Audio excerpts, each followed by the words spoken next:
I just launched, and you just walk in here right now. You're too funny. Good morning. I'm here before noon. Good morning, good afternoon, good evening, whatever the case may be. This is Cross Examinations. I am trying to load this up on Facebook at the same time, but I needed to get the correct link. Here we go. Facebook friends. I am trying to edit the post. What's up, Willie? Please do come on over. Oh my gosh, why won't this edit the post? Putting the link to the YouTube channel up in the description. Join me live. Add a title for your live broadcast. All right. YouTube up and running. I'll be here for about an hour. We do this every day. Sometimes my little munchkin will show up and distract me to no end. So, thank you. Glorious Friday, everyone. Hope you're having a wonderful day. I'm expecting a large shipment of comic books to arrive at my house today, and that should be all kinds of fun. Let's see. Close this out. Close. 11 viewers. Oh, that's right. I keep forgetting. Please do actively share this out. YouTube is no longer sharing. Like it used to be that if you had your Twitter set up to YouTube or connected to YouTube, when you launched a video, bam, it would automatically populate Twitter with your announcement. So it no longer does that. I don't know why they don't want to advertise. But live now, come on in. The fellowship is fine. So if you could hit that share button, and get that link out, I would appreciate it. Update. I just got an update on my update.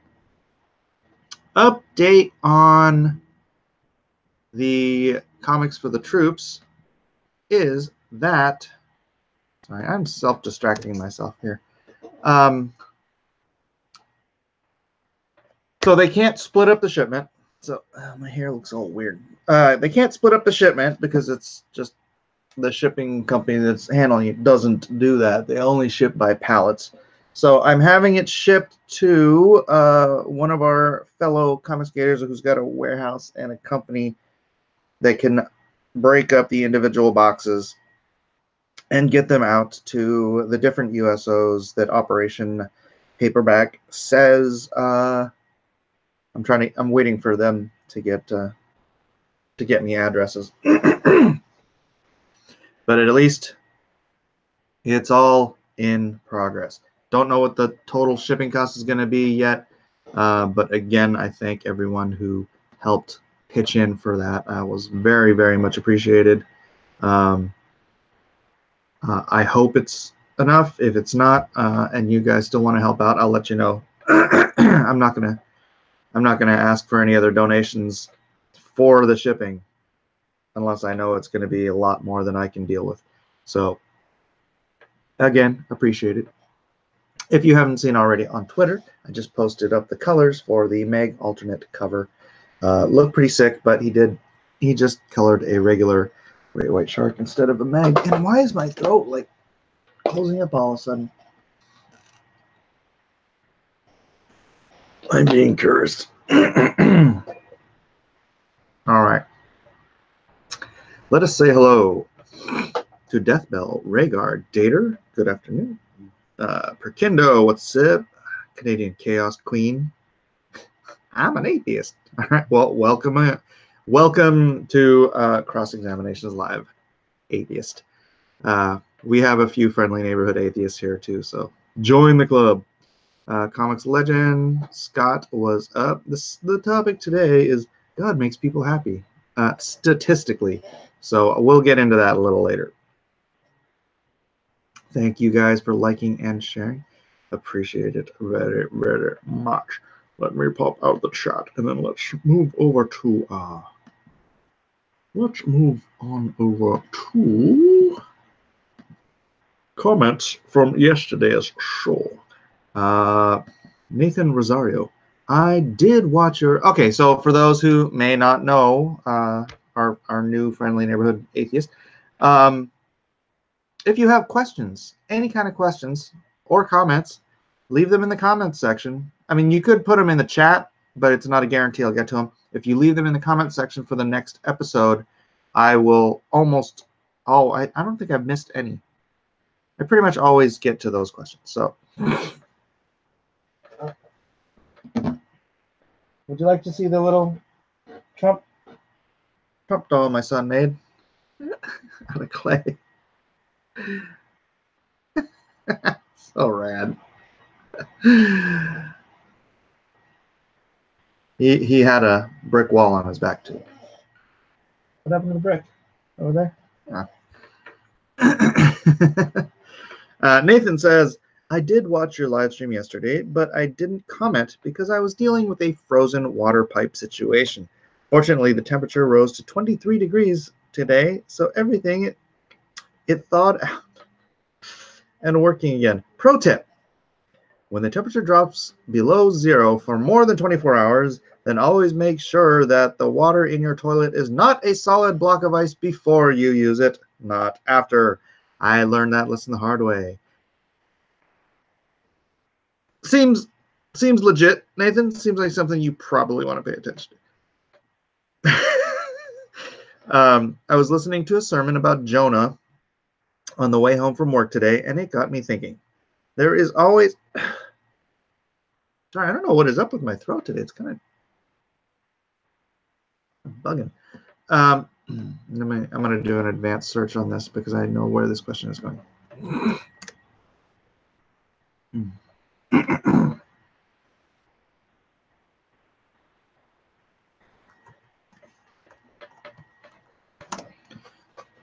All right. There is always the comment that Jonah wasn't swallowed by a whale, but a large fish, as the text says. However, would the ancient Hebrews even have a way to distinguish between a whale and a fish? Wouldn't they all just look like fish to an Israelite in Jonah's day? Did the Hebrew language even have a word for whale back then? Going over to Blue Letter Bible.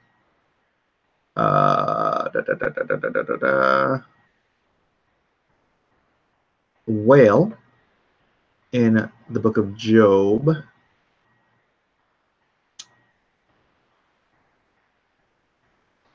Let's break that down. Tan Yin.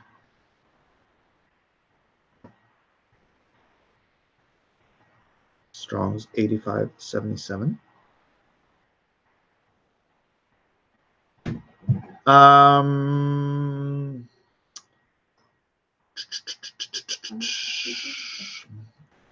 A great serpent, a sea monster, which is a reading of many copies, from which is reading has been corrupted either by the writer or by copyists who were familiar with the plural, but neglected the etymology. Could you please close the door when you come in and out? Well, Isaac, now, please. The cold air like rushes in here and freezes my feet. The frigid 65-degree air in the house. Actually, it's probably closer to like 68. Serpent, dragon, crocodile. Different uses for that word.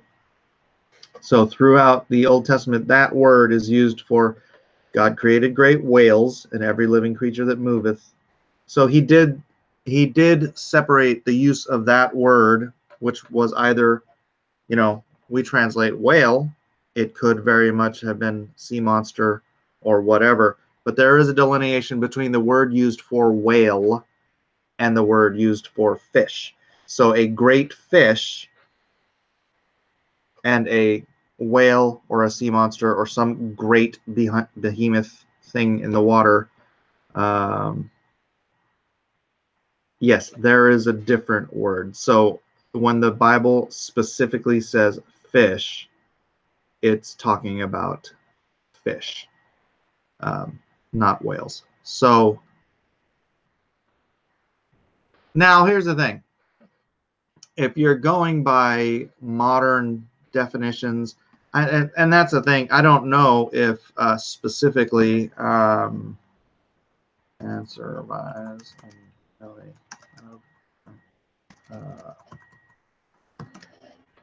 I don't know if you're using or if they were using the modern scientific delineations between fish and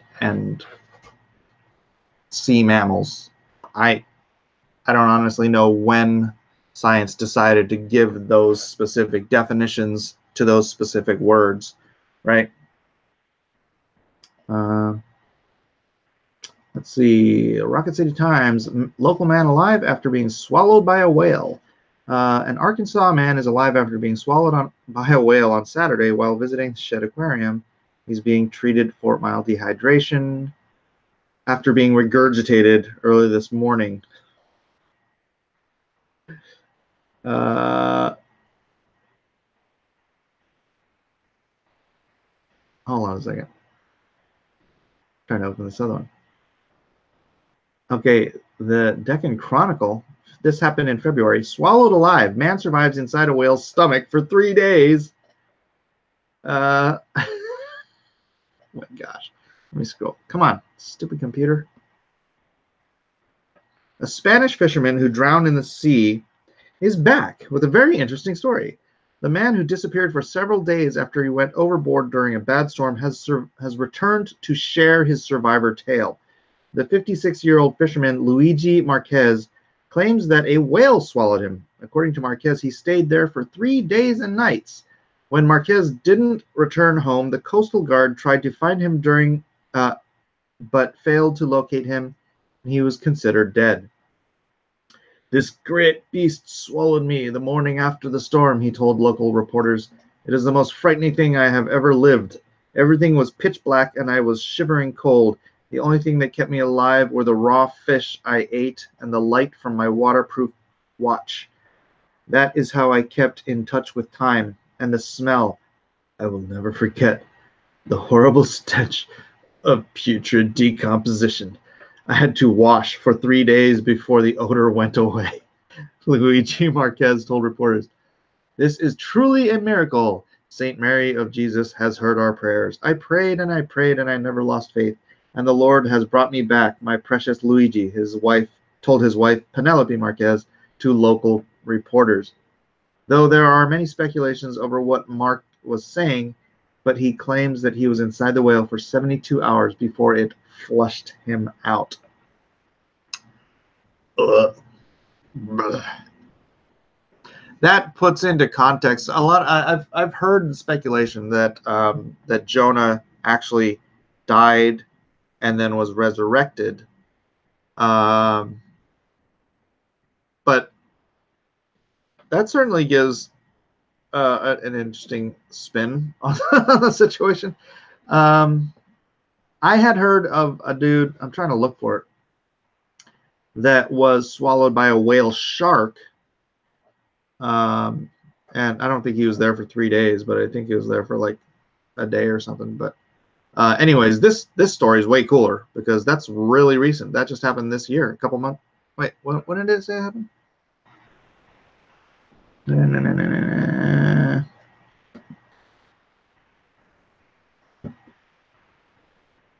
Sorry, I've not vetted any of these stories. I'm just like going through. Oh, that was April 2016. 2016. Interesting. So whale fish. I don't think whether we're using modern definitions of whale and fish or whatever matters to the context of the story. The story isn't about what swallowed him.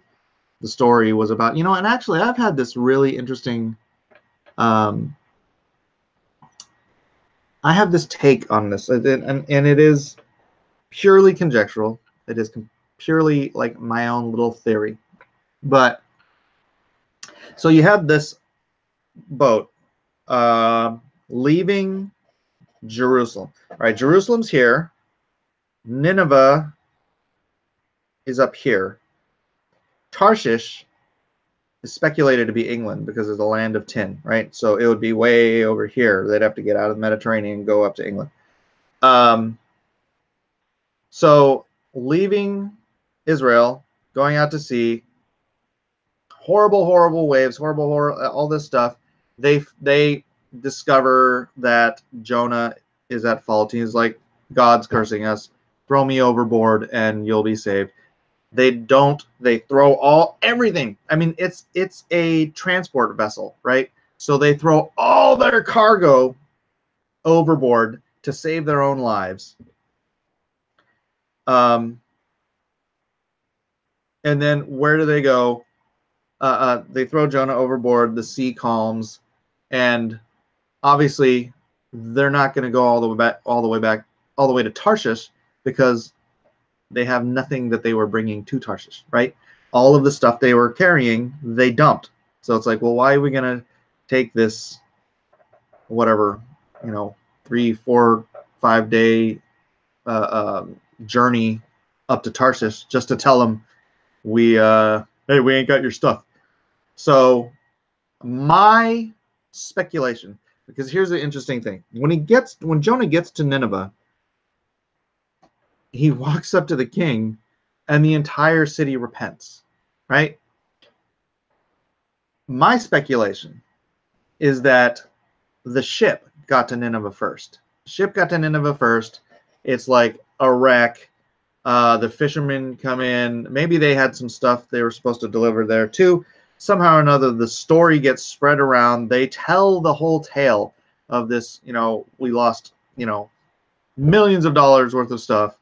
We barely escaped with our lives. As soon as we threw this man of God overboard, the sea was calm. It was God, God was fighting against us until we threw him overboard, and then it was clean as a whistle. And so this story, they get there ahead of Jonah, and then the story spreads throughout the city, right? And people are like, oh, yeah, well, that sounds really cool. That sounds really interesting. And then a whale or a fish, something, it's the coast. I'm sure there were people there to witness. Plops up on land and spits out Jonah, covered in fish stink and seaweed and whatever. And here's this man of God, and he walks up and he's like, the reluctant prophet, and he's walking and everyone's like, that's him. That's the guy that got thrown into the sea, and that they watched him get swallowed by a fish or a whale, whatever it was. And they're like, holy cow, it's all true, God, And so by the time he gets to the king, and he's like totally reluctant, right? He's like, God told me to tell you that if you guys don't repent of your ways, then he's going to destroy your city in 30 days. Or I can't remember what it is, 30 days, something like that. And he's just like reluctant. He doesn't want to do it. The only reason he did it was because God made him do it. So then he goes off and he pouts and he sits under a tree for some shade. And that God sends a worm to kill the tree. The tree dies, so he doesn't get any shade. He's completely reluctant this whole time. And he's like, there's no way these people should deserve to be forgiven. There's no way these people will repent. And all he did was walk up there, half-heartedly give his message from God, and walk away. And the entire city repents. Sackcloth, ashes, fasting, weeping, all that stuff. The entire city. So I'm like, it can't just be that Jonah walked up to the king and said, repent or your city's going to die. Because it's like, obviously, if the king was already a faithful enough guy to believe that the prophet of God's words, then it would have been something, he would have just blown it off. Oh, another prophet of God, kill this guy or whatever. you know, they were not averse to killing. That's part of why Jonah didn't want to go. He thought they'd probably kill him. But so I was thinking about this, like it's the way I think about the Jericho story, right? I try to think, like, what is the Bible leaving out that in a practical sense would motivate people to do what is being described, right? Because the Bible, it's only 1,600 pages. It's not going to have every single story isn't a novel. They're like little truncated versions of the things that happen. I mean, some stories in the Bible are literally like 2 lines, 1 line, right? Enoch walked with God, and then he was not. That's Enoch's story, right? What happened with Enoch? So, yeah, that's kind of my take on Jonah and why it's a more interesting story than people probably.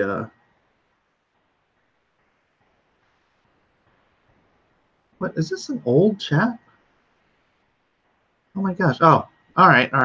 Sorry, I got a super chat. Hold on, where is it? Jacqueline Daggard. Mike Miller is full of crap. Say it. I'm full of crap. Hey, you know what? Don't believe anything I say.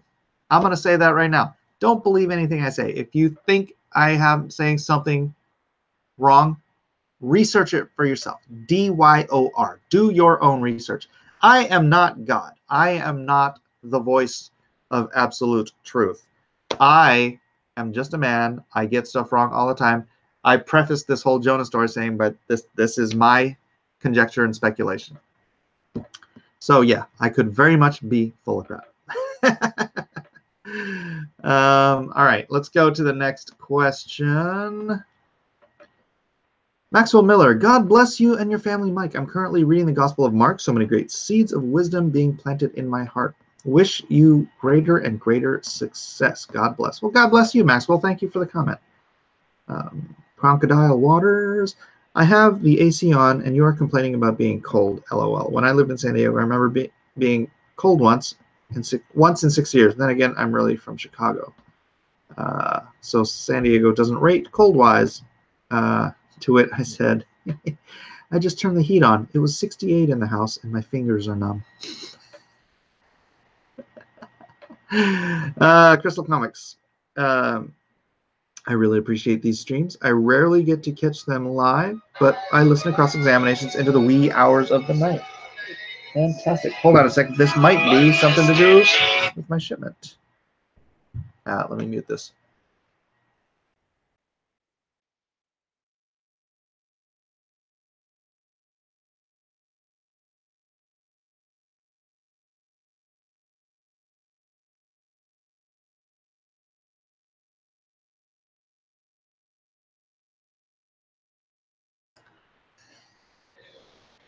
I think they were fishing.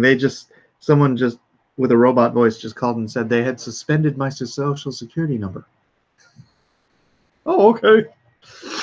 Don't fall for that, people. It's great to learn from someone who's well-versed in theology.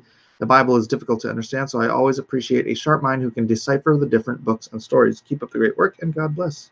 Sincerely, Willem Dafoe, the famous actor. Wow, that's great. Crystal Comics is apparently his pseudonym. But thank you, I appreciate it. Like I said, I'm not a theologian. I'm not a teacher or a pastor or anything. I'm just a guy who's been studying this stuff for a while. So again, take everything I say with a grain of salt. Be a Berean. Search the scriptures daily to see that which I say is true. My camera looks like it's a little crooked. There we go. A-Wig says, you put pro-Trump in your title. Of course, I didn't receive a notification. I got one for EVS instead. I'll let you know if I ever get notification for this video. Yeah. Who knows if people will get notifications. Have you guys gotten your notifications? Press 1 if you got notified via the standard operating procedure. Let me end the Facebook live stream. If you are watching on Facebook, Willie, Scott, Eric, Eddie, Deborah, Jason, Joe, Raul, Patrick, please join over by hitting the link at the top of the description. I'll see you guys on YouTube. All right. Now to the topic of the day. The topic du jour. Let's see where we are. All right. Topic du jour is God makes people happy. Is it true? Can God make people happy? Actually, the story is religion makes people happy. But what is that? Coffee? You're too little to drink coffee. So here's the story. It's actually religiously active people are happier than others. Pew Research Center finds. Wow, I didn't even realize my microphone was way over here.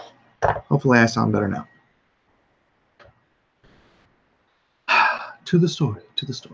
A Pew Research study has found that people who are regularly religiously active are happier and more engaged in civic matters than people who are religiously unaffiliated or religiously inactive. The Pew Research Center conducted surveys in more than 24 countries, so cultural excuses need not apply, to measure people's happiness, health, and civic engagement in correlation to their religious involvement. According to the results, this analysis finds that in the U.S. and many other countries around the world, regular participation in a religious community, i.e. fellowship, is linked with higher levels of happiness and civic engagement. On average, the study found that 36% of religiously active people in the United States self-describe themselves as very happy, whereas only 25% of religiously inactive and unaffiliated people self-describe themselves as very happy. That's actually very low. This phenomenon repeated itself in 19 out of the 26 total countries the research team surveyed. The highest levels of happiness were reported in Mexico. 71% of religiously active people describing themselves as very happy. 64% of inactive people describing themselves as very happy, and 61% of religiously unaffiliated people describing themselves as very happy. 71%. How are people in Mexico so happy? They live in a war zone. Literally more people die there than die in Afghanistan, which is literally a war zone. Wow. Wow, that's shocking. Belarus reported the lowest level of happiness, with only 11% of religiously active and religiously inactive people describing themselves as very happy. Let me do a really quick check on something.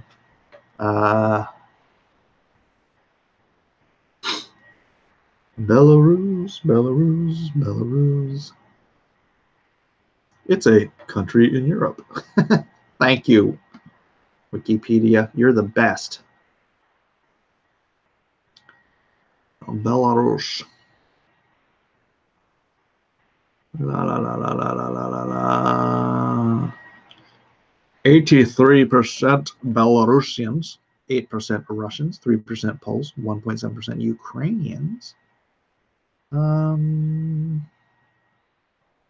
What is the... Interesting. I do not have a... They don't give me a primary or majority religion. Demographics, economy, governance, history, government, economy, demographics, religion. There we go.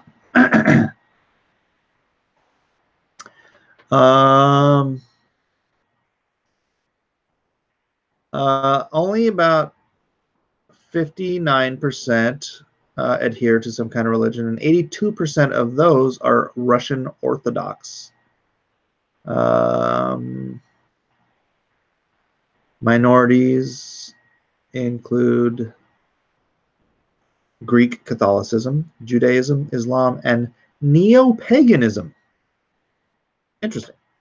Overall, 48.3% of the population is Orthodox Christian, 41.1% is not religious, 7.1% is Catholic. Interesting breakdown. Interesting breakdown. All right. The research team found similar correlations when it came to civic engagement. Pew found that, who cares about civic engagement?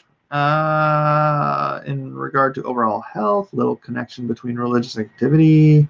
All right. Blah, blah, blah, blah, blah.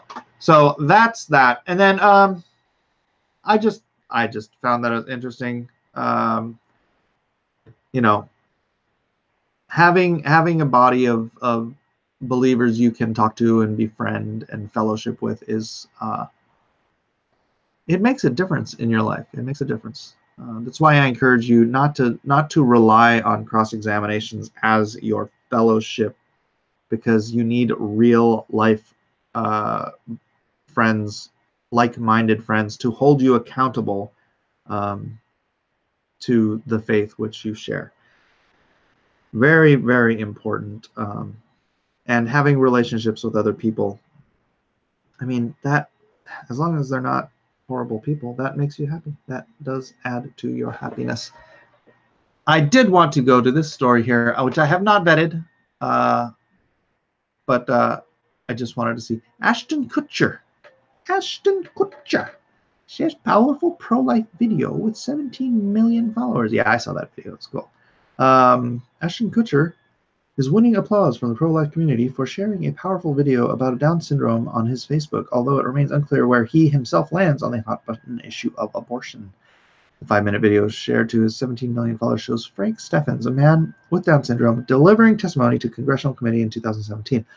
Although the hearing focused on Down syndrome research, Stevens, in his testimony, criticized prenatal tests that lead to unborn babies with Down syndrome being killed in the womb. You know, this is not, I wouldn't say personal to me, but it's personal in the sense that one of my friends' kids had the prenatal test. It came in Downs. The doctor was trying to get them to have an abortion, and when the baby was born, who's now an 18-year-old boy, not Downs. Not Downs. So these tests aren't even necessarily accurate. And you even if you are of the mind, which I do not concur with, that you don't want to birth a Down syndrome child, you may be killing a perfectly not, I don't know, you know, your reason may be a lie, which is what I'm saying. Or not a lie, but a just false, wrong. I don't know anything about the test. All I know is that test was wrong. And I'm sure that wasn't the only case ever. So, yeah. I'm a man with Down syndrome, and my life is worth living, Stephen says. Some people say that prenatal screenings will identify Down syndrome in the womb, and those pregnancies will just be terminated. It's hard for me to sit here and say those words. I completely understand that people pushing this particular final solution are saying that people like me should not exist. That view is deeply prejudiced by an outdated idea of life with Down syndrome. Seriously, I have a great life, Stevens continued. I have lectured at universities, acted in an award-winning film, and an Emmy award-winning TV show. I have spoken to thousands of young people about the value of inclusion in making America great. I have been to the White House twice, and I didn't have to jump the fence to get there either time, he quipped. Oh, is this the kid from, the actor from, what was that show? The I'm Too Smart for That show? I guess so. I don't know how. He's an award-winning, Emmy-winning TV show. Yeah, it probably is. I never looked him up. But so those are the topics du jour. If y'all would like to chime in the chat, we can have a Nice little discussion. Enigma Seeker for $5. Hi, Mike. Got my video done on Alita Battle Angel. Review done. Give it a shout out. I know how much you love trannies and evolution. I love the Battle Angel Alita manga, and I'm looking forward to this movie. And how did you see it? How could you do a review on it if you haven't seen it? It's not out yet. Did you see it? Yeah, it's not out yet, Rhaegar, so I don't know how he saw it. Let's see, going back up. And again, if you are here, please do, well, obviously you're here. Please do share this out. You can hit the like button. That's nice too, but please share it out because let's see. I asked for ones. 1, 1, 1, 1, 2, 3, 4, 5, 6, 7, 8, 9 out of the 39 people here got notifications. So that means, yeah, please, 10 minutes after the beginning. Please share this out and let people know that we are in the middle of cross-examinations and that God does make people happy.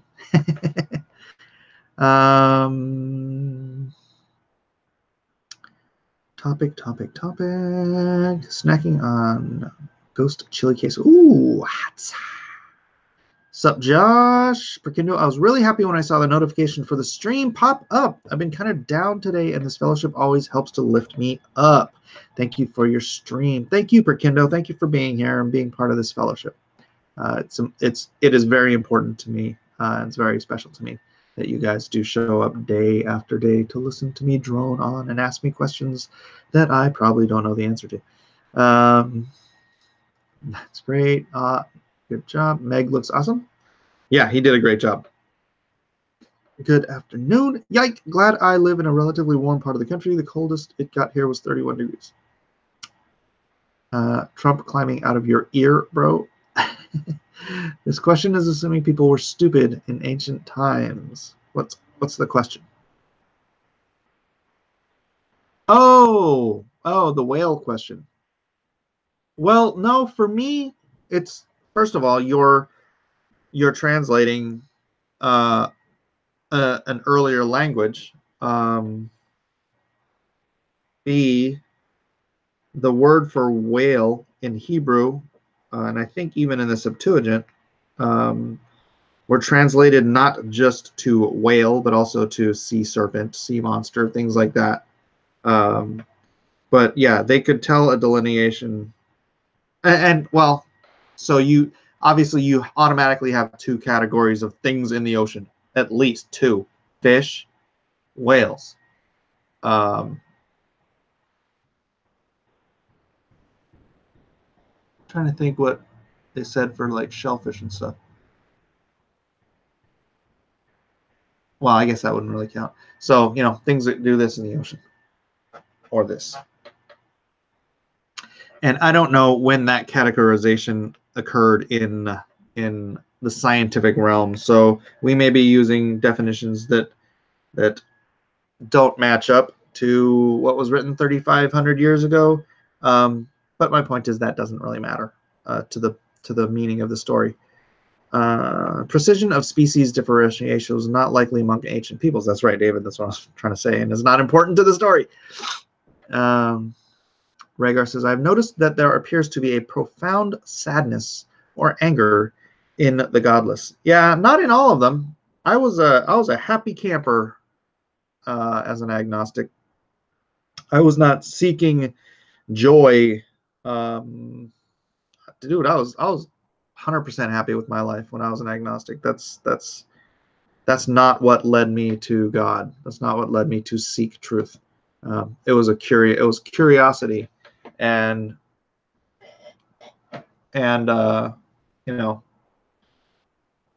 researching near-death experiences. Anyways, I've told that story a dozen times on the show, and I've only done 65 of these shows. Hey, it's McGee. Especially in the sea, creatures that were inaccessible to regular interaction. You know what? I love Gladiator, and this is totally tangential. I love Gladiator. It's my favorite movie. But there's a moment in the movie where Commodus's little right-hand man is telling Commodus a story. I have been told of a certain sea snake that lays at the bottom of the ocean, and it allows its prey to take little bites of it, and it takes little bites of it, and it, and I'm like, who in ancient Rome was researching things at the bottom of the ocean? I'm like, I get you're trying to make a point here, but you probably should have used something that they would have had some knowledge of, right? I heard that he just looked and smelled like death. Reportedly, his brother Mario is also missing. He was sucked down a pipe and whisked away to the legendary Mushroom Kingdom, which has been plagued recently by a coup from the family of reptiles. Rhaegar. Scott says, in the KJV, it's a fish that swallowed Jonah. I'll take God at his word. Fish. There were colossal ancient fish in the seas as big or bigger than Megalodon. That's entirely true. I mean, dude, whale sharks are ginormous, and categorically, they are fish. But who knows exactly? I'll take the Bible at its word that it was some sort of a fish. But again, totally unimportant to the story. Why is Jesus symbolized as a fish? Because Jesus fed a couple of the miracles. He fed 5,000 men plus women and children, and then 7,000 men plus women and children on two different occasions with miraculous fish. Like they had a little bit of fish, 7 loaves and 2 fishes in one case, and then I can't remember what the other case was. And he miraculously multiplied those fish to feed thousands upon thousands. I mean, if it's men plus women and children, it was probably, 12,000 people or 15,000 people on depending on the occasion. Unless I'm misremembering something. Be a Berean, check it out for yourself. And so in early times when Christians were under persecution, it was a death sentence to be a Christian, right? You could be dragged before the court and then fed to lions or crucified or beheaded, whatever. They had lots of interesting ways to murder you for being a Christian for the first 300 years of Christianity. So if you were talking to somebody, like if you've ever just sat there and talked to somebody and you had an inkling that's like, I think this guy's a believer. What they would do is they would take a stick or their foot while they were talking to somebody out in public, and you would just take your foot and you draw a little arc in the sand, right, or in the dirt. Just draw a little arc with your foot.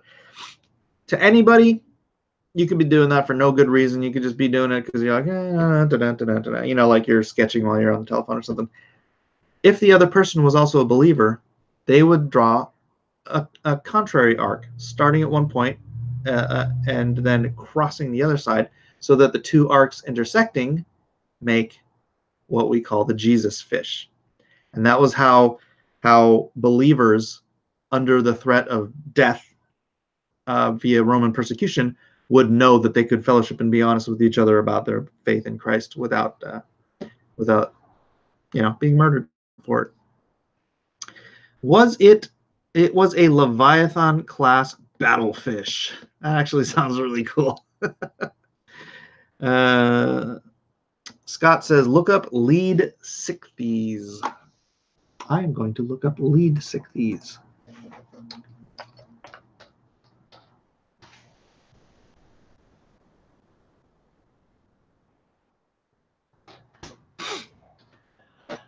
Looking up lead Sichthies. Oh, well, that'll do. Mm-hmm. Yeah, you're right, because the Bible doesn't use the word for whale, which could also be used the word for sea monster. Look at the scale. Yeah, absolutely. Um, you don't see those around today. Not that we know of, but I mean, holy cow, tuna are huge. I don't think a tuna is not going to swallow a human being, but yeah, look at the size of that bloody thing. Yeah, I totally believe it. And the Bible uses the word fish. It doesn't use the word for whale or sea monster or leviathan. Those are the words that can be used. Um, but yeah, I'm with you, man. I'm with you. I buy it completely. Rhaegar says, "Hey, a random super chat. Who's milking it at work today?" Nineveh is hundreds of miles inland, northeast of Jerusalem. Oh, is it really? Let me see. I thought it was on the coast.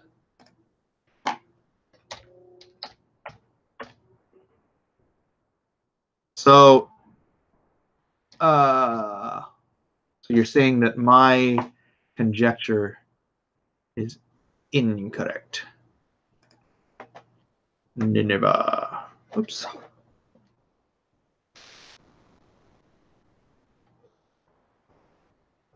No, not Nineveh.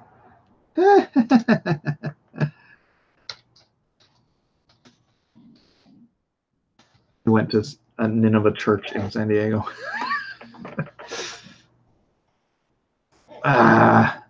Ancient Nineveh.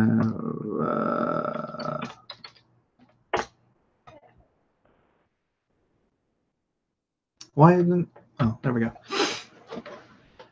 Do do do do do do do do do do do do do. Server error. Come on.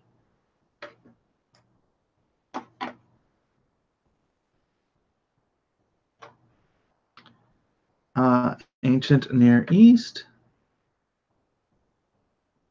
Oh, you're quite right. You are quite right.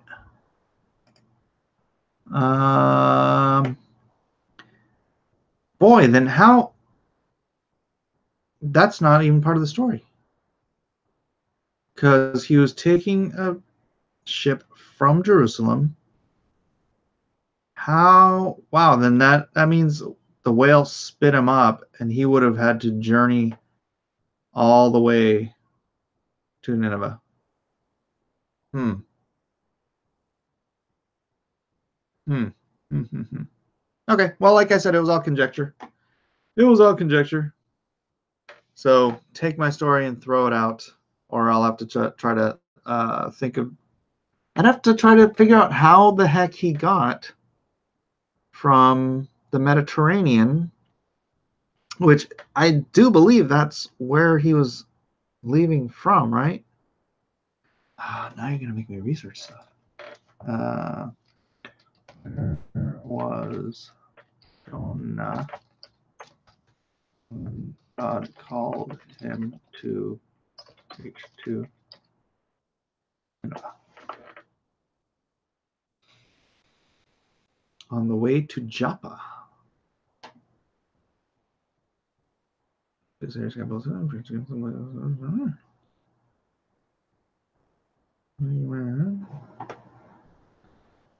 Okay, where is Joppa?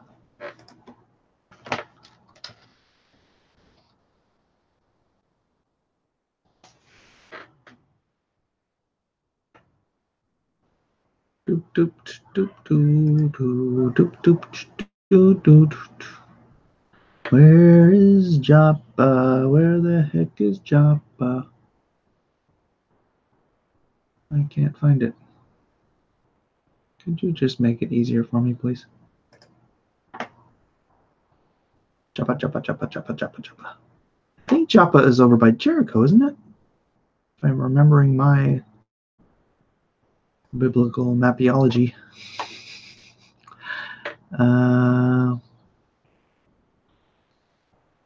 Arg.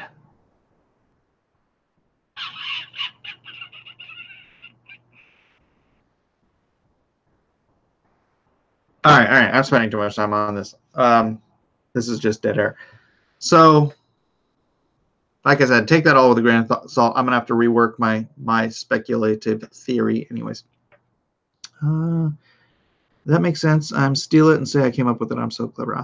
Jonah is about living in God's will. We should not follow our own will and live our life how we want. Instead, should live life based on what God wants for us. Absolutely, Brikindo. If we fail in that pursuit, God still loves us and will forgive us if we just ask. Now, that's a super simplified version of what I've been taught, but it hits the high points. Accurate, Brikindo. Thank you. Jacqueline Daggard says, there is no extra biblical evidence that Jesus ever existed. Debate me. Pliny the Younger, Tacitus, Caesar Augustus, Josephus, and I believe even the Talmud are extra biblical evidence. Other than the fact that Christianity exists, Christianity was the target of Roman persecution 30 years after the death and resurrection of Christ. 30 years is not long enough at all for any kind of legend or myth to grow from the death of a non-existent person to the point where you would have the most powerful government on earth decreeing those that follow this non-existent person are enemies of the state. It is simply illogical to come to that conclusion. Someone very powerful, even regardless of the Tacitus, Pliny the Younger, Josephus, Caesar, the Talmud, all of the other recordings of Jesus Christos. Just the fact that the Romans were persecuting this sect of Judaism 30 years after the death and resurrection of this character indicate without doubt that he was a historical personage. And if you disagree with that, then you're just being, it's a matter of will. You're choosing not to believe that, even though you would believe. There's more evidence for Jesus Christ than there is for Caesar, right? Caesar Augustus or Hannibal, or 1,000 other historical figures that no one questions. Jesus has far more evidence than any of them. And the New Testament is the most reliable set of documents in antiquity. And if you question that, do your own research. It is absolutely, without question, the most reliable set of documents in antiquity. Jacqueline Daggard, if God ordered you to murder your son to prove your faith, would you? I get that question all the time. Yes or no? Answer in front of your son. My son's not here. It's a silly question because God doesn't. You've got one example of that in the Bible, right? One single example of God doing that, and he didn't allow it to happen. So it's a non sequitur question. Troll detected. Yeah, honestly. Well, you know what? These are questions you get, and I'm happy to have Jacqueline here. Feel free to have her ask anything she wants. Sith Lord Luke Skywalker. Oh, thanks for the missing piece. I have a new revelation. Nineveh is nowhere near any seacoast. Yeah, we covered that already. I have to go do some reflection. God bless you, Jacqueline. Sith Lord Luke Skywalker. No, you just helped me see something from a different point of view. Perkindo, someone told me once to make a list of everything I know about the Bible, then cross everything that was told to me by someone else. Then only believe the things I've discovered for myself. The tree completely dies, right? Yeah. Kevin Zico. Jonah didn't want the people of Nineveh to have a chance to receive God's forgiveness. That's one of the reasons he didn't want to help. Yep. True. Talk amongst yourselves. I never thought that the other people in the ship might have gone to Nineveh. Yeah, I'm going to have to rework my theory now, though. I need to find out where Joppa was. There it is. Is that it? Joppa is in Samaria, if that is correct. Yeah. Okay, Joppa's on the coast, too. So he was headed to Joppa. How in the bloody heck did he get all the way to Nineveh? And if he was walking, I mean, you could have a similar tale. The tale got to Nineveh before Jonah did, because the fish spit him out. Oh, where did the fish spit him out? Because Nineveh is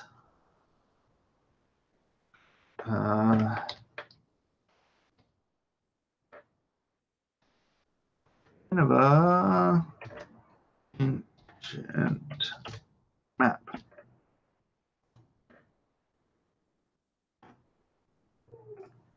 Nineveh is next to a river. I don't know what river this is. I wish I could zoom out on that. Assyria. That would be an awful lot of swimming for a fish. I don't know. Do you think a giant fish like that could swim all the way around from the Mediterranean Sea up the river to Nineveh? And maybe that's why it was a fish, not a whale. A whale couldn't go up a river. Well, yeah, a whale probably could. I don't know why. Anyways.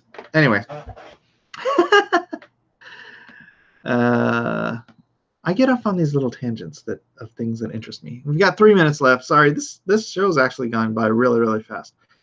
Let me jump down to the bottom and see. Roxy Mims loves me. Thank you, Roxy. Love you too. Read The Case for Christ. It breaks it down. All reputable historians agree that Jesus walked the earth. It's believing he's the Son of God is what is highly debatable. How do you know Cicero walked the earth? Jesus is more reputable. Yeah. Far more reputable than someone like Mark Antony. Or, look. I've got the complete works of Josephus. Now it is all kind of messed up because my son spilled ginger ale on it. There's thousands of people in here that no one questions their historic validity, who are probably only ever mentioned in this book. Jesus had such an impact that he changed the world, that he became the target, his followers became the targets of the most powerful government on the planet within 30 years of his death, which wouldn't happen if he had just simply died.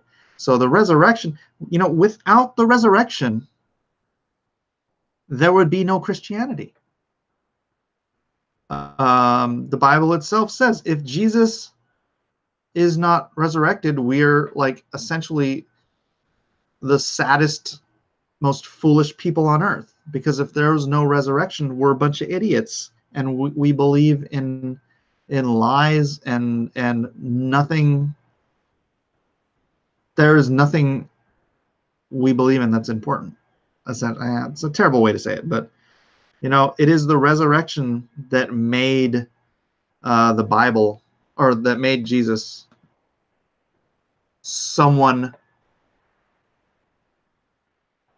important enough, believable enough, that all of his direct apostles, except for John, who died in prison, went to torturous deaths, confirming that he lived again. Caesar even says in Caesar's report, I should read it.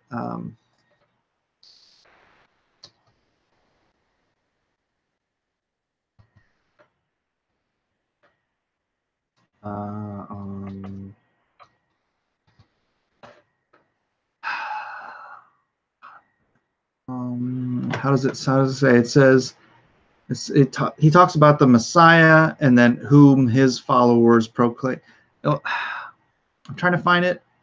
I only have a couple minutes left, and I think this is the Caesar one. No, gosh darn it! I'm just getting a bunch of quotes from the Bible. If I'm remembering the source correctly, I believe this is in Caesar's annals.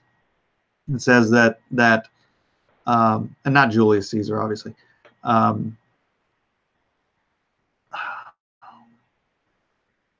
was it Pliny? Anyways, it's one of them, and it says, you know, these Christians whose you know, it says that Jesus or Christos, whatever they call him, died, but whom his followers attested was alive. Right? The Romans killed him. So without question, he's dead. Romans, if they were good at anything, it was making sure people were dead. And then in the ancient historical record of the time, it says, whom his followers attest are alive, or is alive, or was alive again, something like that. So you have the resurrection in secular historical documentation, or at least that's what the Christians believed. And you know, these guys were going to death for this belief. So nobody dies for a lie, people. Nobody dies for a lie. Anyways, I think that's about it. I don't think I have any time left. Nope, we are kind of went over a little bit. But thank you, everyone, for being here. Once again, crack open that Bible. Spend some time in the Word. Spend some time with the Lord and worship. Call someone today who you haven't talked to for a while and tell them you love them. Anyways, have a great day. My truck isn't here with all my comics, but I am closing up Lone Star, Heart of the Hero, when I start fulfillment, and I'm getting my books today. So very excited. And your time is short. Very, very short. I know I've been saying that for months, but it's like reality now. So yeah, anyways, good day. God bless. Love you guys. See you next time.